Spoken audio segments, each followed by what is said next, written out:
table on this, it's going to start off the same way as we did with the Viking chairs. We're going to start off with a simple box. So the actual creation of the box, I'm not going to go into too much depth about.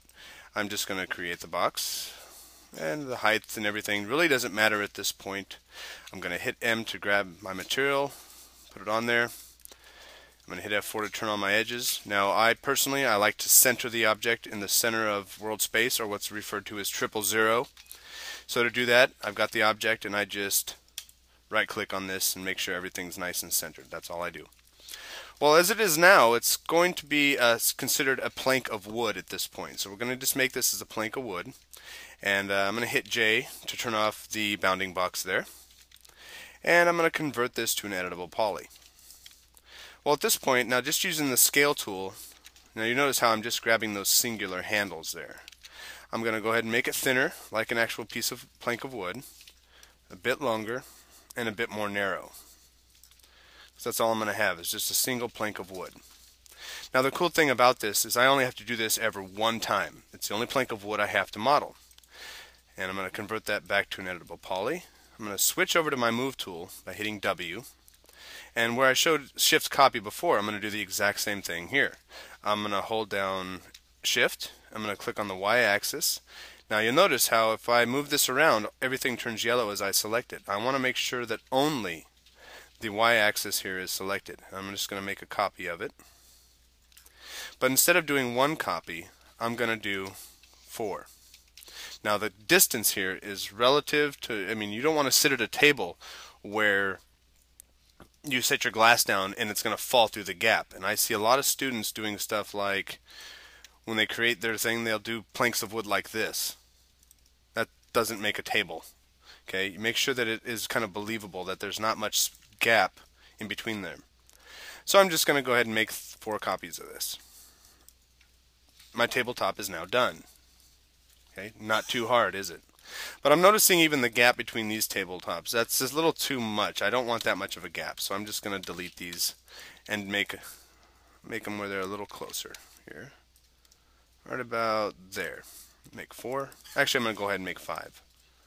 There's my tabletop. And I'm just going to drag them all kind of relative towards the center of the grid there. So the tabletop, for the most part, is done. That wasn't too hard at all. But you want to make sure that when you do this, that you're not making your planks of wood like this, okay? And you're not making them like paper thin, like this. Give us something believable, something we can work with. I'd say something about that, right there. So from that part, I'm then going to start constructing the supports that actually exist underneath these planks of wood, because you have to make it believable.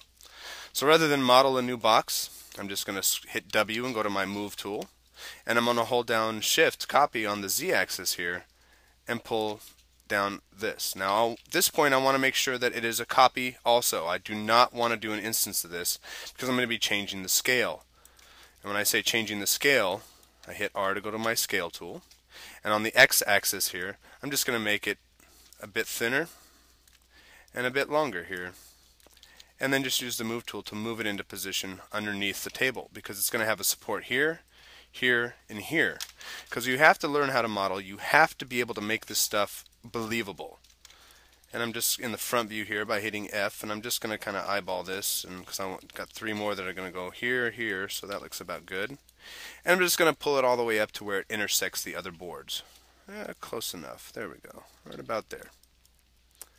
Hit P to go back to perspective. And I want to make sure that it's not as wide as the table, that it just encompasses all to support all 4 boards here, or 5 boards. I'm going to scale it out a bit more, and then it's just a matter of scaling it and maneuvering it just so where it looks like a support. And I'm going to make it a bit thinner, and I just keep moving it up. So at this point I'm not really modeling, I'm more just moving around a box. Alright. Hit AF to go back to front view. I want to make sure that it is lined up in there and it is touching the table. And it's okay if the meshes intersect, but you don't want to have it go all the way inside like this. It just doesn't make sense. So right about there. I'm going to put another one in the center. Now this is where we're actually going to use the instance modifier, because we want every table leg to be identical. So I'm just going to hold this down, kind of drag it to the center. And this is another reason for centering your objects, just so you kind of have reference points. And this one I'm going to make an instance. That means when I change the original, everyone will change, along with it. And I'm going to hold down Shift one more time and make another copy right about there, roughly. An instance, want to make sure. Oops. So now I have the supports that actually are underneath the table, like that. So on this last one here, I'm not even going to model a new box. I'm just going to use Shift Copy again. This time on the Z-axis, I'm going to hold down Shift and pull this down. But rather than make this an instance, this one's going to be a copy because I don't want what I'm about to do to this to change the other supports I just created. So I make it copy. And again, I'm just going to be using the scale tool to make this one even smaller, because this is going to be the part where the actual leg protrudes down from the part of the table. And I just pull it up here to where it intersects a little bit, and I want it to be a bit thinner. Hitting F, go back to front view. Now these will be instances of each other. They're not going to be instances of these. So now I'm just going to make 2 more copies like I did before. Instance, very important, because we only want to do as little work possible. Because in this industry it all comes down to how fast can you do it, how good can you do it, and how much money can you make us. That's what it comes down to. Now I hit P to go back to perspective. And I'm going to also just now hit Alt and Q. And what that does is that isolates the objects, whatever you're working on. Now for you doing that for the first time, it may put this little box right in the center of your screen, and I know that's annoying, but just know that you can move this box to the side. Now like in the previous chair we made, we did a lot of connecting edges. This is where I'm actually going to connect some edges here also.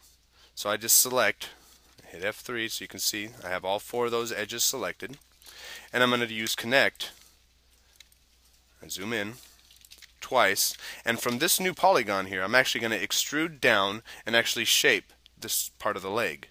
And visually I think I'll just go ahead and bring it together just a bit. So from there I then go to polygon mode and I click on this polygon. Now this is where we're actually going to use the Extrude Modifier to start pulling down the leg. Now at this point it's going to be very stumpy and very short looking, but because I made instances of this one and all the others, when I unhide them, they're identical. So we only have to do work on one. So as it is now, the table's a little too short, so I'm just going to pull it down a little bit, right about there.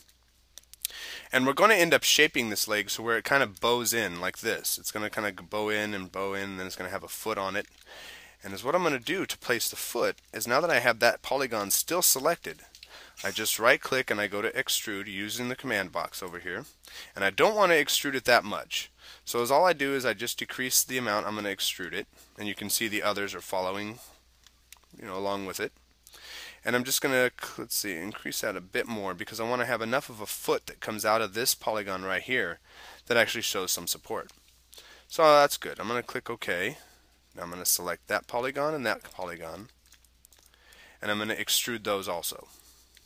So there we have the basics of a table already. Now when you're modeling things, you have to realize, okay, now if I, in physical life, stood on this table and I danced on this table, would it tip over? You got to make it believable. Give it a wide enough area to where it actually works. Alright.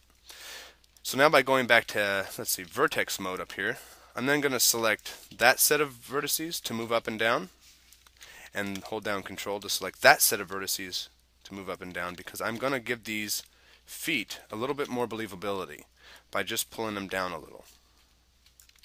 Just about like that. And even more so, I'm going to select those middle vertices. You can see right across there, all 4 of them. 4. And I'm going to pull them up a little. But I do not want to take these vertices that I had previously and actually do this with them. I don't want to cross over here. I don't want to get them too small. I want to give it a little bit of space, just so it seems a bit believable. So now by hitting Alt Q to isolate this object again, I just want to work with that because it's a good habit to get into, to isolate objects you are currently not working on. So now, since I'm only working on this, I'm going to go to Edge mode. And what I want to do is I want to add subdivisions that go across, because I want to introduce a new tool called soft selection. And it's, imagine pulling on your shirt and you were actually able just to pull one thread off of your shirt and the rest of the shirt does not follow with it.